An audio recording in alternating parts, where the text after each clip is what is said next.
Olá, muito boa noite. Já está no ar mais um programa Tá na Web. Aqui você fica por dentro do que está sendo falado na internet e de alguns dos temas mais pesquisados no Google. Ó, gente, gostando ou não, um dos realities aí mais famosos, né, começou uma nova temporada, o Big Brother Brasil. E nos trends dessa semana teve muita busca, né, sobre vários aspectos. Provas, participantes, programação e tudo mais. Mas teve um nome específico que foi parar entre assuntos mais buscados que chamou a atenção e tem a ver com o BBB. Luana Piovani. Ela não está no reality, né, mas o ex-marido, Scooby, está participando. E a questão jurídica que esse caso contempla tem relação direta com a guarda compartilhada dos filhos, com o direito de família, né? Com quem ficam as crianças do casal durante os meses em que o Scooby fica na casa do BBB? Como que deve ser esse acordo? Ele corre o risco de perder a guarda? Bom, para ajudar a gente a entender essas perguntas e esse tema, eu chamo aqui minha xará, Mariana Neri, que é especialista em direito de família. Doutora Mariana, tudo bem? Boa noite, seja bem-vinda aqui no Tá na Web.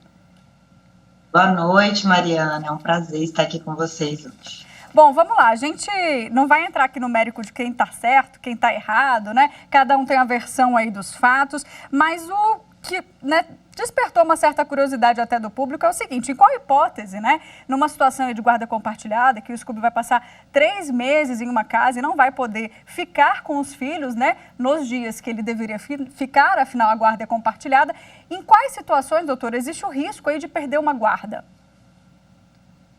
Então, ele corre o risco de perder a guarda caso ele não tenha avisado, porque na guarda compartilhada, o dever de cuidar das crianças, de levar na escola, das férias, de tudo, é compartilhado entre os pais, né? Então, quando um dos pais vai estar ausente, ele precisa avisar e é preciso que o outro pai fale assim: tudo bem, então, entendi. Então, eu vou cuidar, ou a avó, sua mãe vai exercer, a sua esposa, a sua nova esposa vai exercer. Quando ele não avisa, ele simplesmente some, isso pode sim acarretar uma perda de guarda. Mas, Mariana, é só se ele já tiver feito isso muitas vezes. Dificilmente isso ter acontecido somente uma vez vai acarretar e perder essa guarda. E essa informação, né, que ele tem que falar, por exemplo, com a ex-esposa, isso tem que ser formal? Tem que ter algum documento formal para isso? Ou é um acordo de boca? Não, ele pode falar normalmente, telefone, mensagem, e-mail, não é algo que precisa ser através do juiz ou algo como uma carta com AR, nada disso. Agora, quando a gente está falando de um ex-casal aí que às vezes não se entende tão bem, é sempre bom ter o registro. Então, Sim. assim, mesmo que esse registro seja o print de um WhatsApp, é válido, porque se a outra parte depois disser que não recebeu esse aviso, você tem como provar. E se esse pai ou essa mãe, agora a gente falando numa hipótese muito mais real, né? Porque o Big Brother, a gente sabe, a gente está pegando esse exemplo, né? Para que a gente possa falar mais sobre guarda compartilhada. Mas uma coisa bem comum que acontece é em relação a viagens, né? Então, se esse pai e essa mãe que tem a guarda compartilhada faz uma viagem com o filho sem aviso prévio, né? Não avisa ou a outra pessoa, seja a ex-mulher ou o ex-marido, pode simplesmente, então, deixar o filho, né? Com a avó, com a parceira atual ou o parceiro atual. Tem regra também para isso? Então, tem. Como é uma guarda compartilhada, se fosse uma guarda unilateral não seria assim, mas uma guarda compartilhada, quando aquelas férias tá ali com ele, na verdade ele não precisa nem avisar. Se for o tempo dele, ele não é obrigado a avisar que ele está indo viajar. A gente sempre fala que é melhor, né, para o outro responsável, né, porque às vezes aquela criança, uma outra pessoa que detém a guarda, como agora no caso do filho da Marília e do Murilo que morreu, a Marília morreu e agora ele compartilha essa guarda, vai compartilhar aí com a mãe dela. Então, assim, é sempre bom avisar o responsável, mas por lei ele não é obrigado a avisar.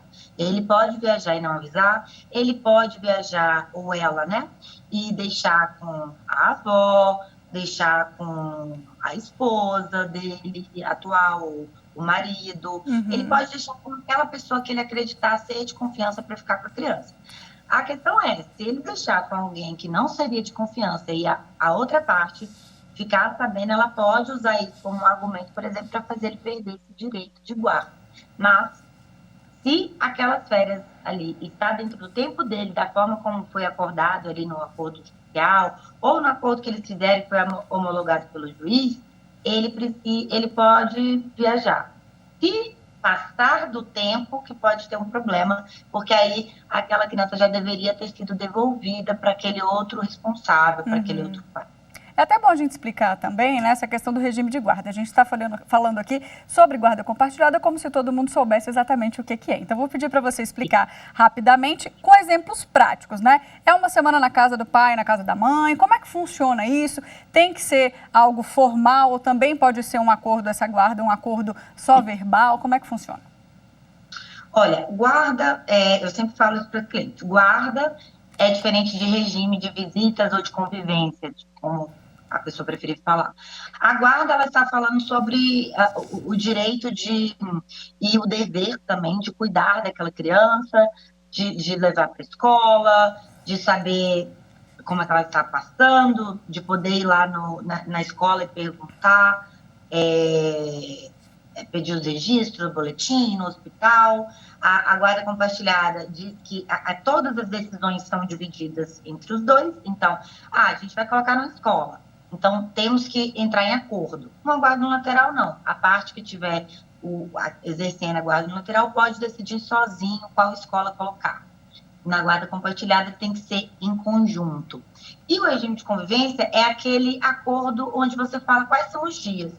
Na guarda compartilhada, se prima para que seja o máximo dividido, mas isso vai depender muito do que é melhor para a criança. Então, não necessariamente vai ser uma semana com um, uma semana com outro, vai ser muito do que fica acordado, seja em juízo, seja entre eles. A diferença de você ter um papel com isso assinado, onde você levou isso, tem dois jeitos, né? Ou você conversou de boca, na verdade 3. Ou você conversou de boca, realmente, ficou aquela coisa que vocês acordaram, que é aquela coisa prática da convivência que acontece com muitos casais, os casais normalmente que têm ali, se dão bem de alguma forma, então não, vamos combinar assim, quando tem um imprevisto eles mudam e tudo, tem uma boa convivência, maravilha. Aí tem casais que têm até uma boa convivência, mas preferem colocar aquilo ali por escrito para garantir ali no futuro. Eles vão, entram no acordo, escrevem aquilo ali, trazem uma advogada para os dois, um advogado para os dois, e aí a gente leva lá para o juiz e o juiz fala assim, não, então tá de acordo, o outro parte está de acordo, isso aqui está dentro da lei, vou homologar. E a terceira questão, que é o que mais aparece lá no escritório, que é quando não tem muito acordo, e você tem aí uma batalha judicial, uma discussão onde um entra com ação, o outro responde, aquela coisa que a gente vê mais nos filmes, e aí depois é determinado em audiência, e aquilo ali é estipulado... Tem que ser cumprido, né? E aí vai se dizer, olha, nesse final de 15 em 15 dias é para alternar. Normalmente, guarda compartilhada também é dividida alguns dias da semana. Aí é dividido direitinho. O intervalo vai ser intercalado, alternado, dos feriados, né? As férias, metade das férias é com um, metade é com o outro. Nos anos pares, o Natal é com um genitor, os anos ímpares com o outro, e vai trocando. Aí tudo isso está lá escritinho, ou naquele acordo, ou naquela sentença. Doutora Marina, qual que é o maior desafio, né? Agora falando um pouquinho da sua experiência, vamos trazer um pouquinho esse lado humano para cá, porque a gente está falando de sentimentos, a gente está falando muitas vezes de, enfim, rompimentos muito bruscos, como você falou. O direito de família ele é bem complexo, né, por causa disso, porque você tem que lidar com emoção, não é só a letra da lei, né? Então, casos concretos, eu falo muito isso, que o juiz, os advogados que trabalham no direito das famílias, a gente sempre tem que trazer essa empatia e tentar conversar sobre essa tentativa de que eles tentem se resolver. O juiz vai fazer isso também durante a audiência, que eles tentem ao máximo conversar, porque tem um limite de onde o direito vai entrar na sua casa, né? O direito está ali para reger algumas coisas, mas a lei ela nunca vai ser ela não vai conseguir dizer qual é exatamente o dia que é melhor para aquela criança estar com um pai ou com outro pai, entendeu? Então, é preciso que tenha o diálogo. Quando esse diálogo não existe, a lei ela vai ser aplicada no melhor interesse daquela criança ali, mas não vai comportar o desejo de todo mundo, não vai ficar todo mundo feliz, entendeu? Muita gente fica até bastante incomodada, porque não quero conversar mais, não quero mais isso, não quero mais aquilo. É por isso que levar esses acordos e fazer esses acordos lá, colocar lá na sentença da melhor forma possível, eu até prefiro do que você às vezes fazer de boca, porque às vezes você faz de boca ali naquele começo, você está um pouco emotivo, aí depois o outro muda e briga, diz que não vai mais. Às vezes no começo você já colocar no papel homologar, já fica ali resolvido, não tem mais o que fica discutindo. A emoção fica de lado, né? Tá no papel, tá combinado. Não dá para obrigar eles a fazerem as pazes também, né? Tem isso. Mas sempre tem que levar em conta isso. Olha, vocês têm um filho juntos, um ou mais, né? E vai ser para a vida inteira, vai fazer uma parte da vida do outro, entendeu? Por causa daquela criança. Então, a gente sempre tenta lembrar isso, acalmar a situação, tentar fazer com que separe. A gente acaba sendo um pouquinho psicólogo aí também. E os juízes e as juízes fazem a mesma coisa, o Ministério Público também faz a mesma coisa. A gente só não aconselha casos assim de acordo quando tem uma violência doméstica envolvendo, né? Sim, aí é mais complicado, né? Agora, para a gente orientar melhor, então, já que a gente está falando sobre guarda, sobre pais ou mães, né, que vão viajar até sem a criança mesmo, ou some, ou não vai buscar no dia combinado, qual que é a orientação para essas pessoas, doutor? O que eu faço, então, se o meu ex-parceiro ou ex-parceira não aparecer no dia combinado, ou sumir e não assumir essa guarda compartilhada como foi combinado também? Tem que acionar a justiça? É bom acionar a justiça, porque não tem muito o que se fazer a não ser com uma ordem judicial. Você pode ir no conselho tutelar, né, registrar aquilo ali, registrar que você não está conseguindo ter acesso àquela criança, que ele sumiu. É inclusive possível uma busca e apreensão dessa criança quando é passado ali o tempo. Tá lá no acordo que você podia ficar até o dia 10 de janeiro. O pai foi lá e ficou até o dia 12, ele já está em descumprimento e já poderia, por exemplo, ter uma busca e apreensão da criança. Mas tudo isso é muito traumático. Sim. Então, acho que a melhor opção é você tentar ir até o juiz com uma ação de descumprimento, né? Porque tem ali a sentença ou aquele acordo homologado. Então, você não cumpriu, você não fez o que estava ali, a outra parte pode ir lá e falar para o juiz assim, juiz, seu juiz, aqui, não cumpriu, por favor, me ajude. E aí o juiz vai aplicar uma multa, vai dar uma advertência, né? E vai também ali ter a possibilidade de que, olha, se você continuar descumprindo, você vai perder o direito a essa guarda compartilhada aqui e vai passar a ser um lateral para aquela outra parte ali, o outro pai, né, o outro genitor, não ficar passando por essa situação também, porque é muito difícil de ficar não tendo cumprimento, aí muda a sua vida inteira, porque a gente tem que lembrar isso, não é às vezes de implicância. Olha, aquela outra parte ali mudou a vida toda, estava esperando aquele dia, achou, por exemplo, tem muito também de não ir buscar, né, no dia combinado. Sim, também. E aí você tinha planejado uma viagem, não buscou, não veio, aí você não tem babá, isso daí acarreta até perdas financeiras. Aí você tem que contratar uma babá de repente, e pode, inclusive, ser pedido o ressarcimento desse dinheiro que você gastou, porque não foi ali cumprir aquilo que era combinado. Tá certo, doutora. Adorei saber mais detalhes, né, da guarda compartilhada. Obrigada pelos seus esclarecimentos e uma boa noite. De nada, boa noite. Obrigada, Maria. Bom, gente, eu volto aqui, né, para as telas. O programa continua. Vamos saber o que mais tem sido pesquisado nessa semana na internet? Auxílio Gás é nosso aí primeiro destaque, né? Começou a ser pago na terça, ontem mesmo. Mais de 5 milhões de famílias vão ser beneficiadas com esse auxílio de R$ 52. Está longe ainda, né, de conseguir pagar um gás, né? O gás está um absurdo. Os repasses, eles vão seguir aí o mesmo calendário do Auxílio Brasil, que é de acordo aí com o número do NIS. O benefício é voltado para as famílias de baixa renda que recebam meio salário mínimo ou até menos que isso, que são inscritas no Cadastro Único para Programas Sociais, que é o CAD Único, do governo federal. Ou também que tenham entre os integrantes alguém que receba o BPC, que é o benefício de prestação continuada. Mudando de assunto agora, bem curioso, viu? Você lembra do jogador de futebol Robinho? O nome dele foi parar nos trends, né? Ontem, depois de ter sido condenado em última instância pela justiça italiana por estupro. O crime aconteceu lá em 2013, né? Foi em Milão. A pena é de 9 anos e não cabe mais recurso. Isso lá na justiça italiana.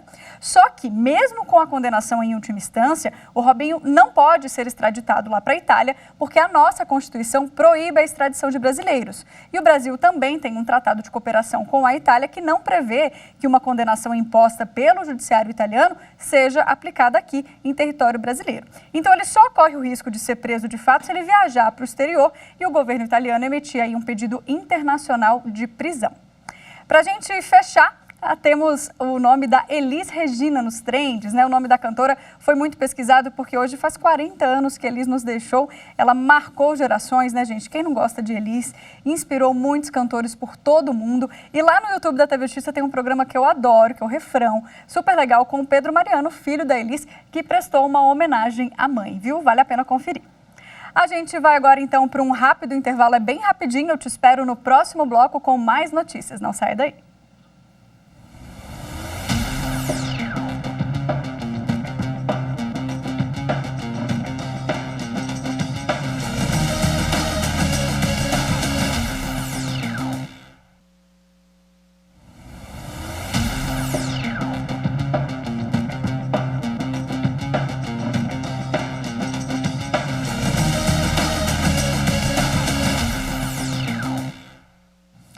Tá na Web está de volta e a gente vai agora para o segundo bloco, gente, mostrando a fake news que a nossa programação está desvendando essa semana. Vamos conferir então qual foi a notícia falsa desmentida? Pode rodar.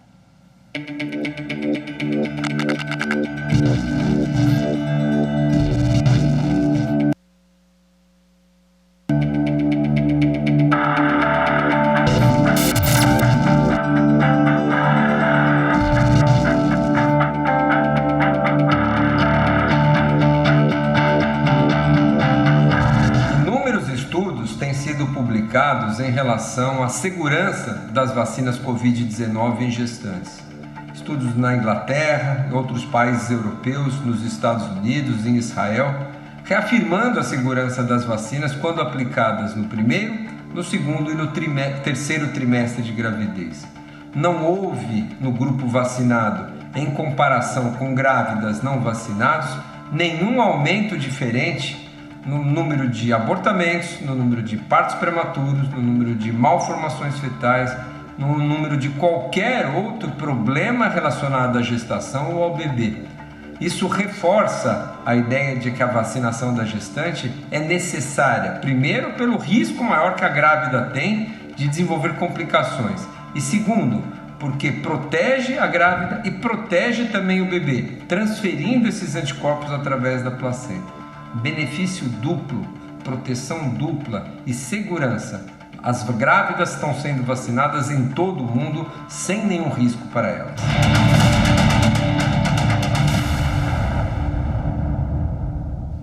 Isso aí.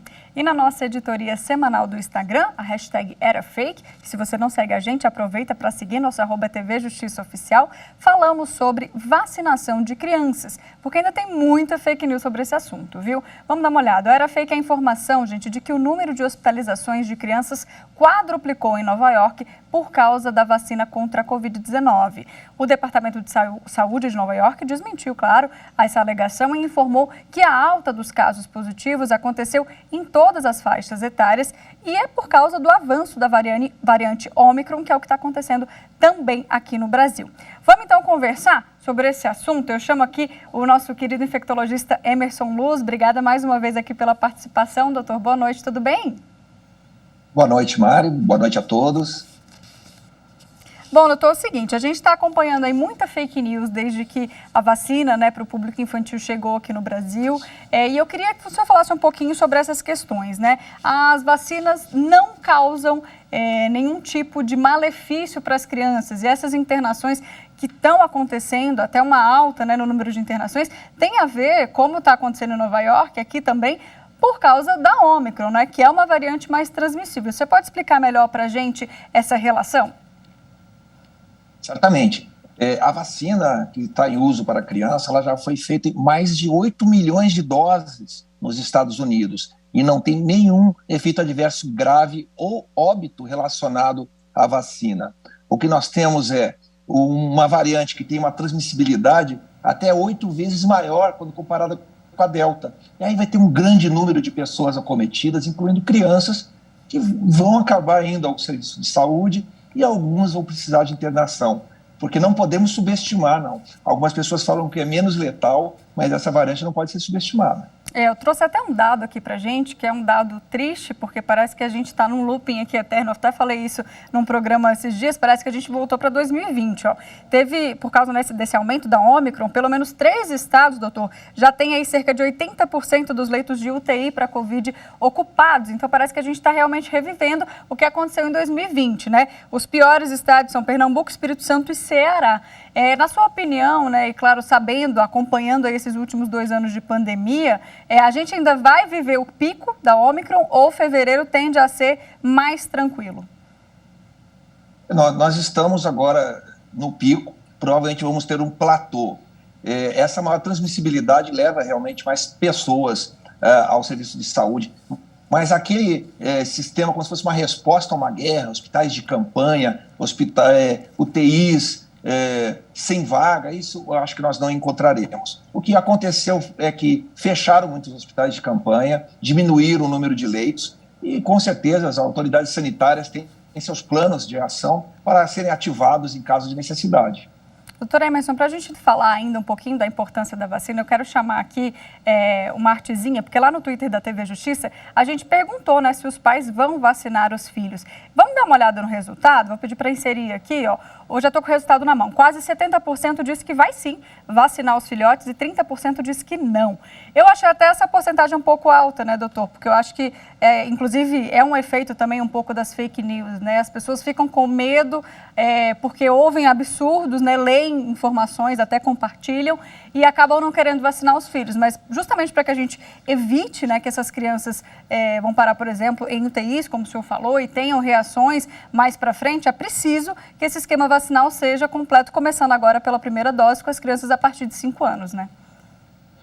Certamente. Efeitos colaterais podem acontecer, locais ou mesmo sistêmico, febre, a criança ficar prostradinha, a dor no local da injeção, nada que um analgésico não resolva ou um repouso. Não há relatos de efeitos graves relacionados à vacina que está sendo usada. Não há óbitos relacionados. E olha que foram 8 milhões de doses, mais de 5 milhões de crianças vacinadas nos Estados Unidos. É uma vacina segura, eficaz, a Anvisa aprovou, as sociedades médicas discutiram, os pais podem levar, os responsáveis podem levar suas crianças para serem vacinadas, que vale a pena, é melhor do que ficar doente. O vírus, ele pode causar um dano maior.